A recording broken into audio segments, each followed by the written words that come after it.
오늘은 한 예언자의 해방일지를 우리 같이 나누려고 합니다. 예언자 이 엘리야입니다. 엘리야는 여러분들 뭐가 떠오르십니까? 오늘 바로 직전장까지도요, 정말 화려한 무대에서 활약하는 엘리야의 모습을 우리는 봅니다. 그냥 선포하니까 3년 반 동안 전 국토에 가뭄이 옵니다. 그 가뭄 속에 먹거리가 다 떨어져서 피하게 되는데, 그리 시냇가에 새들이 날라준 이 먹이를 먹고 이렇게 버티게 됩니다. 그리고 바로 직전장에서는 갈멜산에서 정말 그 대승을 거두게 되죠. 다윗이 골리앗 앞에서 승리했던 것에 버금가는 그 엄청나는 감격적인 스토리입니다. 정말 이겼어? 그런 상황에서 그런 이야기들이 바로 직전장에 펼쳐집니다. 그 무대의 끝자락인 결말에서 그 아합 왕, 북이스라엘 왕인 아합 왕의 정말 애지중지하는 최정의 850명의 바알 전사들, 엘리트들입니다. 이 엘리트들과 상대 승리했고, 엘리야는 결국 그 850명을 전원 몰살하게 됩니다. 그런데 이렇게 화려한 무대, 엘리야가 섰던 늘 그 화려한 조명이 비춰진 그런 무대 뒤편에 참 어두운 그림자, 좀 감춰도 될 만한 그런 그림자를 오늘 말씀은 우리에게 먼저 보여줍니다. 왕의 아내인 왕후 이세벨, 사실은 이 이세벨이 왕보다 더 좀 이례적으로 파워를 보여주죠. 오늘 1절에도 왕이 아내에게, 왕후에게 보고를 합니다. 이런 일들이 지금 850명이 전부 다 몰살당했다고 하는 보고를 듣죠. 그리고 나서 직후에 엘리야에게 사신을 보낸 선전포고를 하는데 내용이 2절에 이렇습니다. 내가 내일 이맘때에는 반드시 네 생명을 저 사람들 중 한 사람의 생명과 같게 하리라. 그렇게 하지 않으면 신들이 내게 벌 위에 벌을 내림이 마땅하니라. 그러니까 너 이런 일을 했어? 내일 이 시간까지 딱 하루 시간 동안 너도 내가 애지중지했던 저 사람들의 운명과 같이 될 거야. 만약에 네가 죽지 않으면 하늘에 나를 천벌을 내릴 거야. 이런 엄포를 엘리야가 전해 듣게 됩니다. 복수를 다짐한 거죠.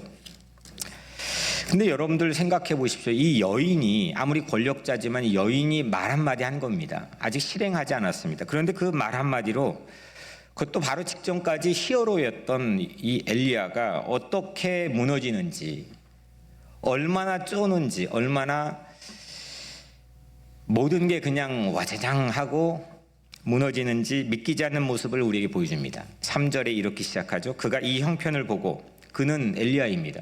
이 형편은 이 소식을 들었다는 사실입니다. 이 형편을 보고 일어나 자기 생명을 위해 도망하여. 엘리야가요? 다른 사람도 아니고 엘리야가 도망을 했습니다. 도망이라고 하는 건, 물러섬이라는 것은 조금치도 사전에 없는 사람입니다. 한 번도 보여주지 않았습니다. 실제로 이 나의 해방일지란 드라마 속 남자 주인공 구씨가 도망하다가 새로운 인물들을 만나게 되는데, 이 등장인물도 더 구차하게 도주를 합니다. 엘리야의 도주로를 한번 우리가 추적해 보면 3절 4절 유다에 속하는 브엘세바에 이르러 자기 사환을 그곳에 머물게 하고, 자기 자신은 광야로 들어가 하룻길쯤 가서 한 로뎀나무 아래에 앉아서, 지금 이 바로 직전장의 마지막 절에 보면 엘리야의 현재 위치를 우리가 알 수 있는데 이즈르엘입니다. 이즈르엘 평야. 그 성기순례 가시는 분들은 나사렛에서 절벽산이라는 곳에서 봤던 그 장소가 이즈르엘입니다. 그러니까 갈멜산에 바로 붙어 있는 곳인데, 거기에서부터 제가 구글맵으로 한번 이게 얼마나 브엘세바까지 걸리는지를 찾아봤는데, 그건 길이 있는 직선로죠. 120마일입니다. 적어도 120마일을 도망한 겁니다. 그리고 거기에서 사환을 놓아두고 혼자 하룻길을 광야로 들어가서 걸어갔어요, 엘리야가. 그러니까 못 잡아도 대략적으로 좋기 150마일은 넘는 겁니다. 급기야는 자기의 삶을 자포자기하는 데까지 이르게 됩니다. 오늘 말씀에 한 로뎀나무 아래에 앉아서 자기가 죽기를 원하여 이르되 여호와여 넉넉하오니 지금 내 생명을 거두시옵소서. 난 내 조상들보다 낫지 못합니다. 여기까지가 내가 한 최선입니다. 나는 더 이상 내 선배들보다 더 이상 할 수 없습니다. 여기까지가 나의 리밋입니다. 나 이제 데려가 주십시오. 나 못 살겠습니다. 오죽했으면. 인간은 누구나 이런 부인하기 어려운 연약함이라는 게 있습니다. 저도 마찬가지입니다. 이렇게 스포트라이트를 받고 설교를 하는 이면에 이 연약함이라는 게 누구에게나 있는 거죠. 화려한 무대 이면에 찾아올 수 있는 허탈감, 외로움, 허기짐, 압박감, 두려움, 심지어는 우울함. 이럴 때 여러분들은 어떻게 하십니까? 어떻게 합니까? 또 그런 사람을 만났다면 여러분들은 어떻게 하십니까? 신앙이라고 하는 건 이런 상황에 여러분들에게 어떤 도움을 제공합니까? 여러분들은 그 신앙에 이런 상황에 처할 때 신앙의 힘은 뭐라고 생각하십니까? 엘리야가 뭘 했을까요? 엘리야가 뭘 했습니까? 이런 상황에서 그냥 아무것도, 실제는 아무것도 하지 않았습니다. 잤습니다. 로뎀나무 아래에 누워 자더니 하나님께서 천사를 엘리야에게 보내시죠. 그리고 하나님은 엘리야에게 무언가를 가장 먼저 하십니다. 기막히게 좋은 소식을 엘리야에게 들려줬습니까? No. 아니면 야야 쫄지 마, 두려워하지 마, 그렇게 어드바이스를 해줬습니까? No. 아니면 이제 막 그렇게 비겁한 하나님 믿는 사람답지 못한 그런 모습을 보여준 엘리야에게 너 삶을 되돌이켜서 회개해야 돼, 그렇게 말했습니까? No. 하나님은 엘리야를 위해 가장 먼저 무엇을 했습니까? cook. 영어로 제가 발음이 안 좋아서 잘 이해를 못하나요? cook. 뭐예요? 요리했습니다. 요리. 하나님은 가장 먼저 뭘 했느냐? 그 로뎀나무 아래에 누워서 나 이제 못 해먹겠습니다 하고 이제 그냥 아무것도 못하고 자버린 가장 밑바닥에 나약해진 한 예언자에게 가장 먼저 하나님 뭘 했느냐? cook. 요리했습니다. 5절 6절 천사가 그를 어루만지며 그에게 이르되 일어나서 먹으라 하는지라. 본즉 머리맡에 숯불에 구운 떡과 한 병 물이 있더라. 이에 먹고 마시고 다시 누웠더니 하나님은 요리했습니다. 숯불에 떡을 구웠습니다. 그리고 엘리야를 어루만지시며 깨웠습니다. 성경은 이런 장면들이 사실은 참 많이 나옵니다. 우리가 기대하는, 우리가 실제로 그렇게 하고 있는 근산신앙적인 행동 이전에 하나님이 특히 요리하는 장면들이 상당히 많이 있습니다. 부활하신 예수님께서 분명히 제자들에게 보여줬어요, 모습을. 근데 제자들을 7명이 베드로를 위시해서 이제는 못 해먹겠다, 이제는 끝났다 하고 자기의 삶의 과거의 직장인 갈릴리 호수로 어부로 돌아갑니다. 그 물고기 잡는 7명의 제자들에게 나타나신 부활하신 예수님께 가장 먼저 무엇을 했습니까? 생선 숯불구이를 해 주었습니다. 요리했습니다. 그러면 이게 과연 우리에게는 무엇을 의미하는 겁니까? 우리에게는 무엇을 의미하는? 엘리야는 하나님이 아니라는 겁니다. 괜히 어깨에 힘 들어가지 말라는 겁니다. 그럴 수 있다는 겁니다. 엘리야는 하나님이 아니라는 겁니다. 우리는 관계적인 존재로 지어진 사람이기 때문에 터치가 필요합니다. 터치. 이 터치 없이 사회적 동물인 우리는 사실 생존이 매우 쉽지 않습니다. 하나님은 이 우울증에 걸린 한 남성을 종합적인 접근으로 다가가 치료하십니다. 엘리야의 모든 차원들, 하나님 입장에서가 아니라 엘리야의 입장에서의 모든 차원들을 다 아시고 이해하시고 그렇게 다가가셨습니다. 우리는 육체적 존재입니다. 이렇게 우리는 하나님이 아니고 육체적 존재이고 또 우리는 관계적 존재입니다. 그리고 우리는 영적인 존재입니다. 이 요리 때문에 엘리야의 변화가 발생합니다. 힘을 얻었습니다.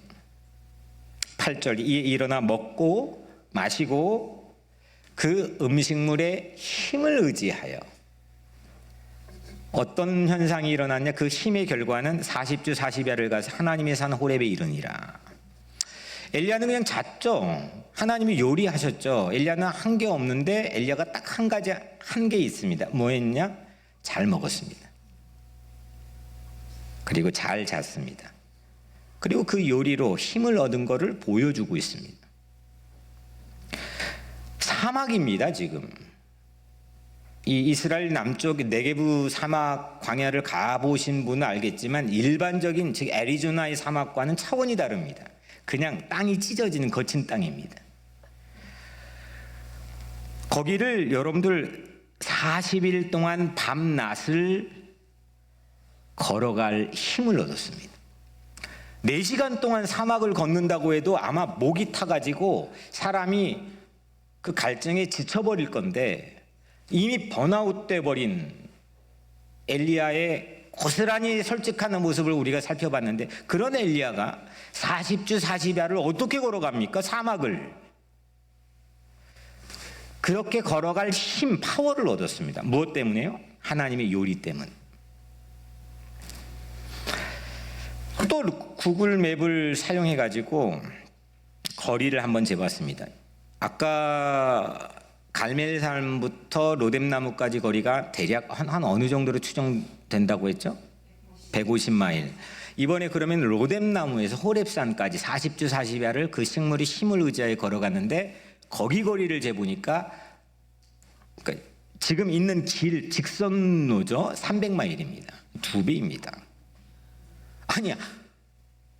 150마일 도망하는 겁니다. 거기 막 더 이상 더 못 갑니다. 나 이제 끝입니다.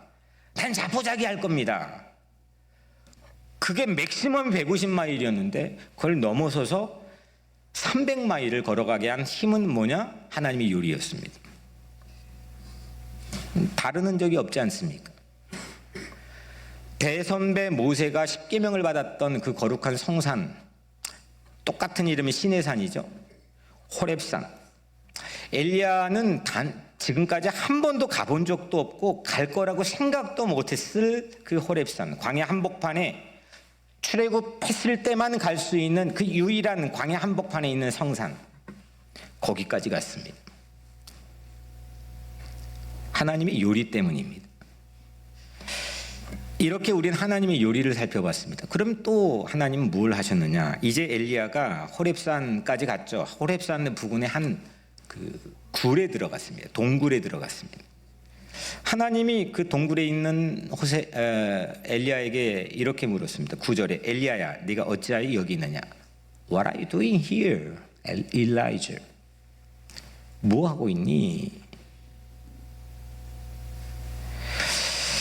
근데 그는 뜻하지 않게 분명히 더 못 가는 상황인데 300마일을 사막을 가로질러서 그 음식의 힘을 의지해 가지고 걸어왔어요. 근데 아직 해결되지 않는 상처를 엘리야의 입으로 하나님께 답합니다. 이런 겁니다. 10절에 내가 만군의 하나님 여호와께 열심히 유별하오니 이는 이스라엘 자손이 주의 언약을 버리고 주의 제단을 헐며 칼로 주의 선지자들을 죽였음이오며 오직 나만 홀로 남았거늘 그들이 내 생명을 찾아 빼앗으려 하나이다.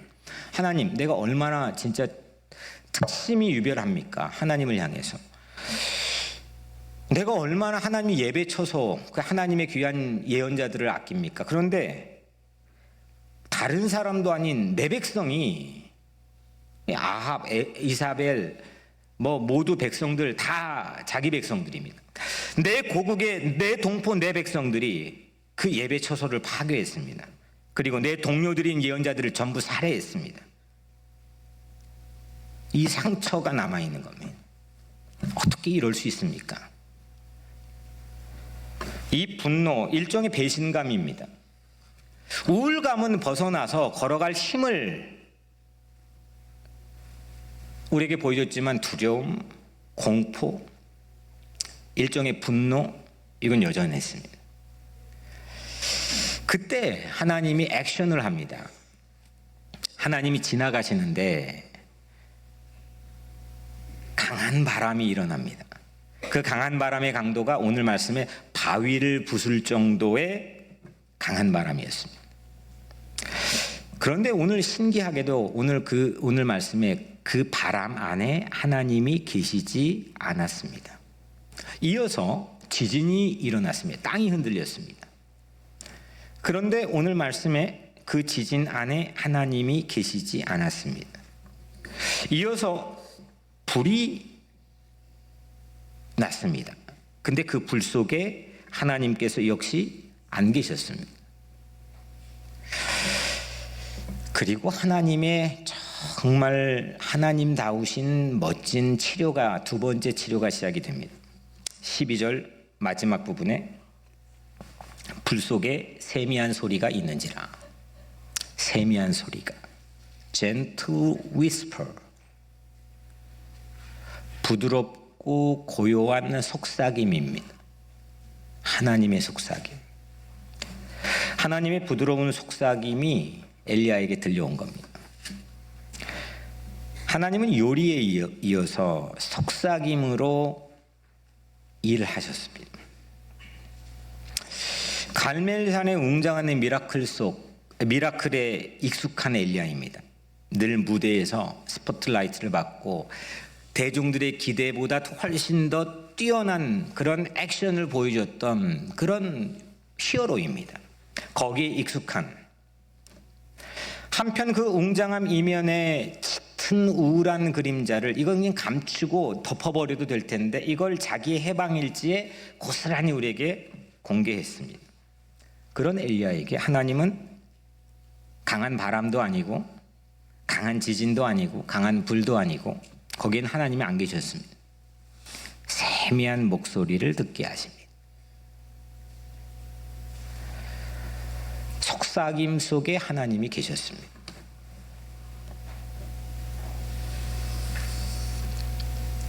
우리는 우리가 기대하는 그런 무대에 합당한 하나님을 늘 기대할 때가 있죠.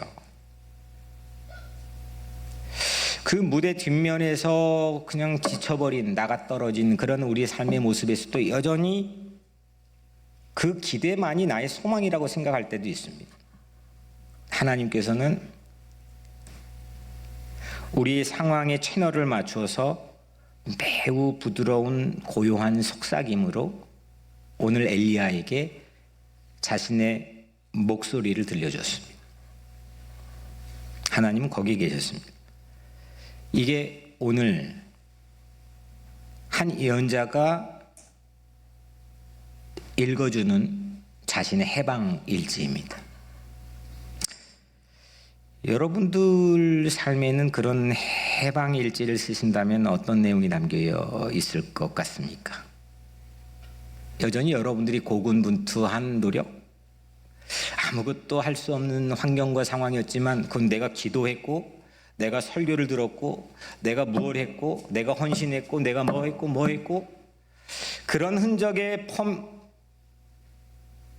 내용으로 해방일지가 기록되어 있습니까? 아니면 전혀 예측하지 못했던 하나님의 일하심, 나를 먹이시고 나를 마시게 하시고 나를 어루만져 주시고 나의 귀에 속삭여 주시는, 그래서 내가 전혀 할 수 없는 일을 또 다시 일어나게 하시는 그 하나님의 일하심, 그게 여러분들이 나의 해방일지에 쓰여질 수 있겠습니까? 오늘 말씀의 첫 출발지가 갈멜산인데 거기에서 호렙산까지 총 몇 마일일까요? 우리 계산으로 하면 150마일, 400마일, 300마일 하면 450마일이에요. 근데 이거 지금까지 정말 연출된 드라마가 이런 드라마가 있을까 싶을 정도로 호렙산까지 온 450마일보다 더 멀리 가는 게 다메섹입니다. 다메섹은 바울이 거기로 가다가 자기 삶이 변화된 유명한 곳이죠. 호렙산에서 다메섹까지의 거리를 구글맵으로 또 한번 찾아보니까 이거 직선 하이웨이입니다. 600마일입니다. 그러니까 지금까지 왔던 길보다도 훨씬 뛰어넘는 거리입니다. 거기서 먼저는 하사엘이라고 하는 한 남자를, 이거 외국인입니다. 아람, 우리 그대 아내인 아람, 그러니까 시리아입니다. 시리아, 오늘로 치면. 거기에 왕을 기름 부어 준비시키는 만남입니다. 하나님 그걸 속삭여 주셨습니다. 두 번째로 16절, 너는 또 님시의 아들 예후에게 기름을 부어 이스라엘 왕이 되게 하고. 예후는 장차 정말 멋진 종교개혁으로 이스라엘 탈바꿈시킵니다. 북이스라엘을. 그러니까 일종의 세상이 왜 이렇게 불의합니까? 혼자 지금 막 분노가 이게 난리 난 거 아닙니까? 엘리야가. 근데 자기 자신보다 더 정의로운 사람 예후를 만나게 합니다. 그리고 그를 이 북이스라엘의 왕으로 기름 부어 준비를 시킵니다. 그리고 마지막 16절, 또 아벨 무홀라 사바세의 아들 엘리사에게 기름을 부어 너를 대신하여 선지자가 되게 하라. 그러니까 엘리야하고 합이 기가 막히게 맞는 자기의 붕어빵과 같은 후계자 엘리사를 준비시켜 세워주는 만남을 속삭여 주셨습니다. 하나님께서는 먼저 요리를 해주셔서 다시 걸어갈 새 힘을 예언자에게 주셨고, 또 두 번째로 속삭임으로 좋은 만남들을 약속하며 왜 가야 되는지의 이유를 밝혀주셨습니다. 하사엘, 예후, 엘리사, 이 세 사람이 왜 만난 의미가 뭐길래 라고 우리는 의아할 수 있겠지만, 이 세 사람은 향후에 어떤 활약을 하냐면, 지금 마음의 분노를 일으킨 장본인이 이세벨 아닙니까? 근데 이세벨과 아합을 하나님께 심판하시는데 사용하는 사람들이 세 사람입니다. 이렇게 힐링을 해주시는군요.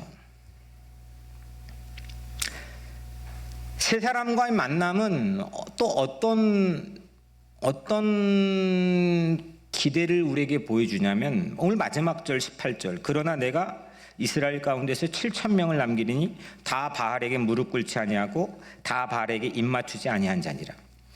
지금 무엇 때문에 이게 엘리야가 번아웃 됐습니까? 바알에게 입 맞추는 일종의 신앙의 배신자들, 자기 동료들을 전부 살해하고 예배 처소들을 전부 파괴한 자기 백성들. 그런데 바알에게 무릎 꿇지 않고 한 번도 바알에게 입 맞추지 아니한 7,000명,